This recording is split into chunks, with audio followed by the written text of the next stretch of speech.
We are only a couple weeks away from the world's greatest college weekend. Little 500 is the largest bike race in the United States. If you aren't familiar with the race, it is modeled after the Indianapolis 500.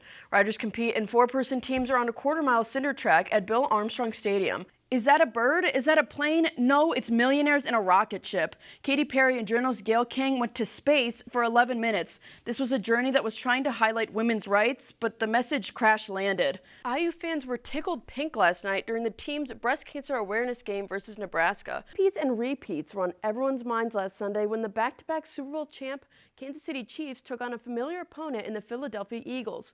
While the team name remains the same, this Eagles team is surely different than the one we saw at the 2022 Super Bowl. Not only did he win the right to call himself a champ, but he also won a fat stack of cash, taking home $4.2 million. That's enough money to make anyone want to play golf. If Perry wants to become an icon, she needs to cut the act and get back to making classics. Sans Dr. Luke. Elena, it's playoff season, Big Ten tournament. What are your thoughts?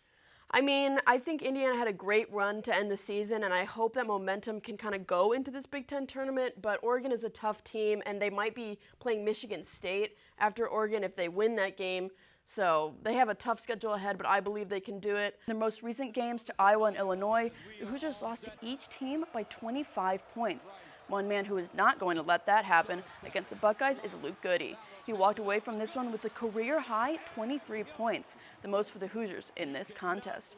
Not only did Goody come up big for Indiana, Anthony Leal continues to give teams problems on the defensive end. With about 12 seconds to go in overtime, Indiana up one. Leal comes up with a huge block, forcing Ohio State to throw up a last-second three. The Hoosiers pulled out the overtime victory on the road. The final score, 77-76. This performance moved the team to 14-5 overall and 5-3 in Big Ten play.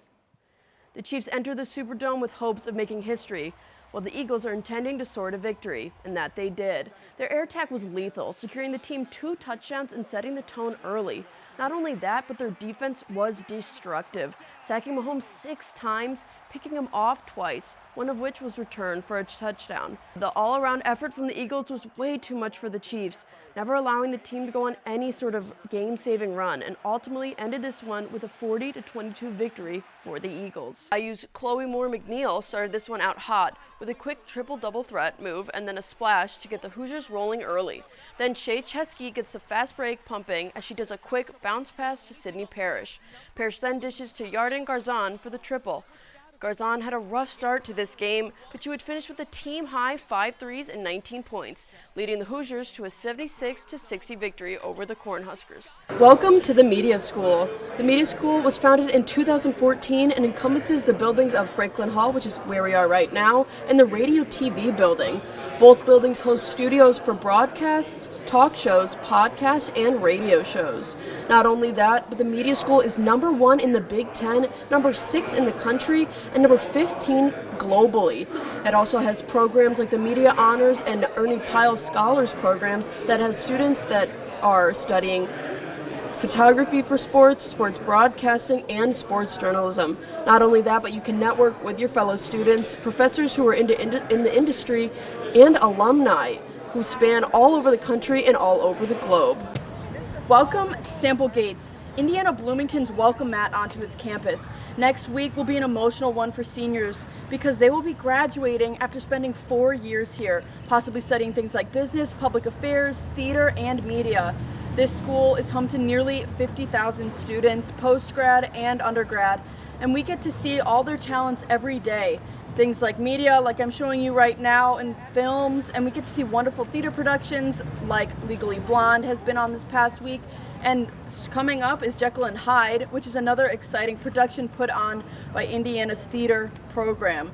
This campus has welcomed so many students and is excited to welcome so many more this fall. This past weekend, the 89th Masters took place in Augusta, Georgia, where we got to see the golf greats go head-to-head in a fight for the green jacket.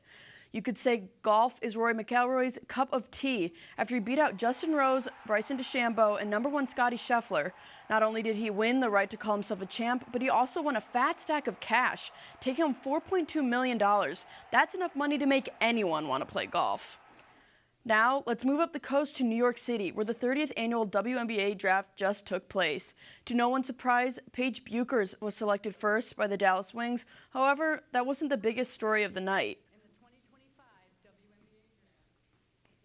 Just going up there, getting the jersey, but super surreal. Like I've been talking about, just so grateful to be here. Sedona Prince, TCU star senior, sat in her seat all night, waiting for her name to be called, but to no avail. The reason? Prince has been accused by multiple former girlfriends of sexual and physical abuse, as well as intimate partner violence, leading to her going undrafted. This has many sports fans wondering why no men's league has employed the same morals as the WNBA. All those leagues are notorious for letting sexual assaulters go scot-free. This allows offenders of these crimes to continue to make millions while their victims get silenced and pushed under the rug. The hope now is that this action taken by the WNBA and its teams opens the eyes of the men's league's owners to find an end to the epidemic of incident erasure. Now for some lighter news. We move to the NCAA football and its struggle to keep athletes satisfied. We head south to Knoxville and the Vols' departure of quarterback Nico Iamaleava. Nico is one of the highest paid athletes in the beginning of his career at Tennessee, but wasn't content with his salary after seeing the steep price tag put on other quarterbacks around the league. So he began holding out for a hero, and that hero was UCLA and a nice alleged $4 million NIL contract. However, that is less than he would be receiving if he had stayed with the Volunteers, but he may have a guest with him. His little brother Madden will possibly be joining him after Madden entered the transfer portal days ago. The siblings are looking to add some spark to a UCLA team that fell flat last season.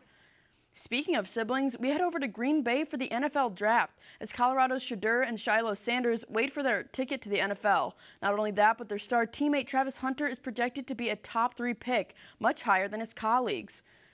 Picking Hunter does come with a caveat, however, as he has said that he won't be playing in the NFL unless he's allowed to play both defense and wide receiver. Hunter succeeded in both while in college and hopes to continue being the sole Swiss Army knife in the NFL. Is that a bird? Is that a plane? No, it's millionaires in a rocket ship. Katy Perry and journalist Gayle King went to space for 11 minutes. This was a journey that was trying to highlight women's rights, but the message crash landed. The goal of this journey was to show the world how important women are and what women are capable of, but it just came off as tone deaf. Katy Perry headed into this mission with the goal of looking like a feminist icon, but it felt very performative. Perry recently released an album highlighting her love for women, but created the album with producer Dr. Luke, a man who was accused of sexual abuse by fellow singer Kesha. If Perry wants to become an icon, she needs to cut the act and get back to making classics.